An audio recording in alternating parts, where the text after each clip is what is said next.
Selamat datang di kisah yang mengajak kita merenung dalam senyum dan air mata.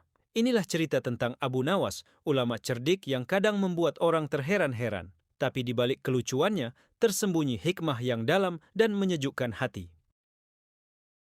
Di negeri seribu kisah dan seribu tawa, hiduplah seorang ulama cerdik bernama Abu Nawas. Ia dikenal bukan hanya karena ilmunya yang luas, tetapi juga karena keluasan lidahnya dalam menyampaikan hikmah yang tajam namun menghibur.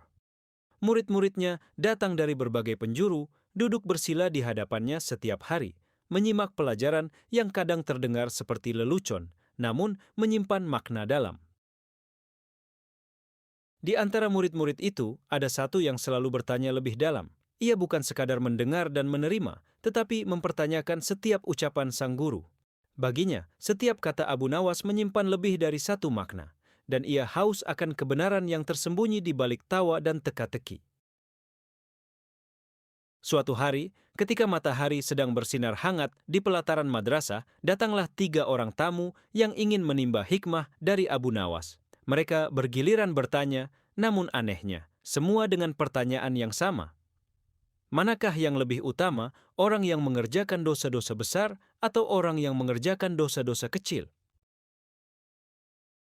Orang pertama mengajukan pertanyaan itu dengan wajah penuh rasa ingin tahu. Abu Nawas tersenyum lembut, lalu menjawab, orang yang mengerjakan dosa-dosa kecil. Tentu saja tamu itu kaget, tapi sebelum sempat bertanya lebih lanjut, Abu Nawas melanjutkan, sebab lebih mudah diampuni oleh Tuhan. Sang tamu mengangguk puas, merasa mendapatkan jawaban yang menenteramkan hatinya. Tamu kedua melangkah maju, mengulang pertanyaan yang sama, namun dengan harapan jawaban yang lebih menantang pikirannya. Abu Nawas tetap tersenyum, lalu berkata, orang yang tidak mengerjakan keduanya. Sang tamu mengerutkan dahi. Mengapa demikian? Abu Nawas menjawab tenang, karena ia tak memerlukan ampunan Tuhan. Bukankah mencegah lebih utama daripada memperbaiki? Kini, tamu ketiga bertanya dengan nada serius. Pertanyaan yang sama, seolah ingin menguji konsistensi sang ulama. Abu Nawas berkata, orang yang mengerjakan dosa-dosa besar. Kali ini, sang tamu benar-benar tercengang. Tapi Abu Nawas melanjutkan dengan bijak, sebab pengampunan Allah sebanding dengan besarnya dosa yang diampuni. Semakin besar dosa, semakin agung pula rahmatnya. Ketiga tamu itu pergi dengan wajah puas. Masing-masing membawa jawaban yang berbeda, namun terasa cocok di hati mereka. Sementara itu, sang murid yang selalu penasaran memandang gurunya dengan dahi berkerut. Wahai guru, katanya, mengapa satu pertanyaan yang sama menghasilkan 3 jawaban yang berbeda? Abu Nawas tersenyum lebar, seolah sudah menebak pertanyaan itu. Ia berkata, manusia itu dibagi dalam 3 tingkatan, tingkatan mata, tingkatan otak, dan tingkatan hati. Sang murid mengangguk, tanda ia ingin mendengar penjelasan lebih lanjut. Tingkatan mata, kata Abu Nawas, adalah seperti anak kecil yang memandang bintang di langit. Ia mengatakan bintang itu kecil, sebab ia hanya melihat dengan penglihatan semata. Apa yang terlihat, itulah yang ia percayai. Tingkatan otak, lanjut Abu Nawas, adalah seperti orang pandai yang tahu bahwa bintang itu sangat besar, walau tampak kecil dari bumi. Ia menggunakan akal dan ilmu untuk memahami kenyataan. Sang murid mulai memahami, tapi Abu Nawas belum selesai. Lalu tingkatan hati, katanya, adalah orang bijak yang tahu bintang itu besar, tapi berkata, semua kecil di hadapan kemahabesaran Tuhan. Sang murid terdiam, mencerna makna dari ketiga tingkatan itu. Ia mengangguk pelan, menyadari bahwa ilmu bukan hanya soal pengetahuan, tapi juga soal penghayatan. Di hadapan kebesaran Tuhan, bahkan logika pun harus menunduk. Namun, satu pertanyaan kembali mengusik pikirannya, dan ia pun mengajukan satu pertanyaan terakhir yang cukup berani. Wahai guru, mungkinkah manusia bisa menipu Tuhan? Tanya sang murid, suaranya pelan namun jelas. Beberapa murid lain tersentak, seolah tak percaya seseorang bisa menanyakan hal seperti itu. Namun Abu Nawas tidak marah. Ia justru tersenyum dan menjawab dengan mantap, mungkin. Jawaban itu membuat semua yang hadir terdiam.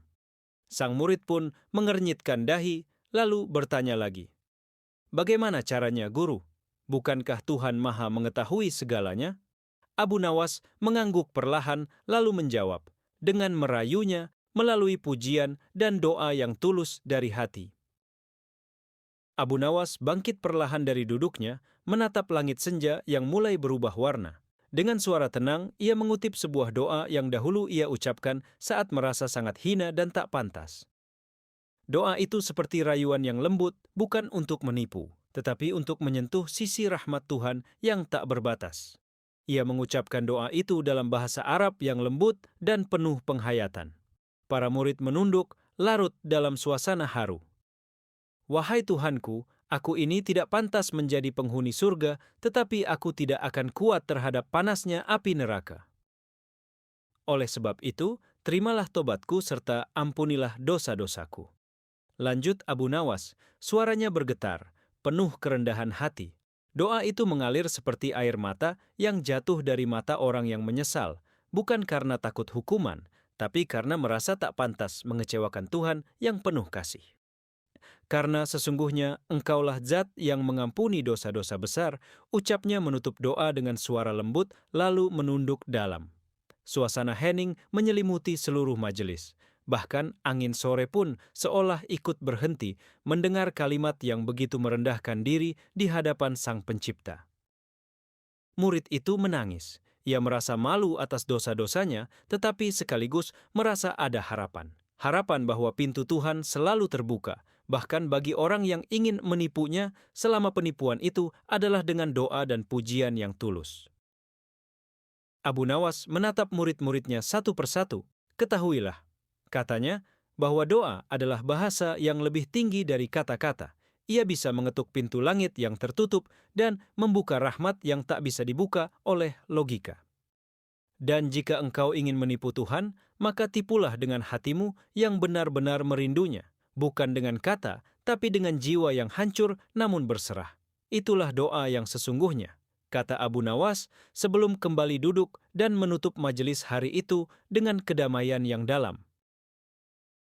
Malam itu pun ditutup dengan keheningan yang penuh makna. Para murid pulang membawa bukan hanya ilmu, tapi juga rasa takut dan harap. Rasa cinta kepada Tuhan yang tak pernah lelah memberi ampunan. Kisah ini mengajarkan kita bahwa bukan banyaknya kata, tapi ketulusan dalam doa yang membuka pintu langit. Jikapun ingin menipu Tuhan, maka tipulah dengan kerendahan hati, dengan tangisan, dan dengan pengakuan dosa yang tulus. Itulah seni berdoa ala Abu Nawas.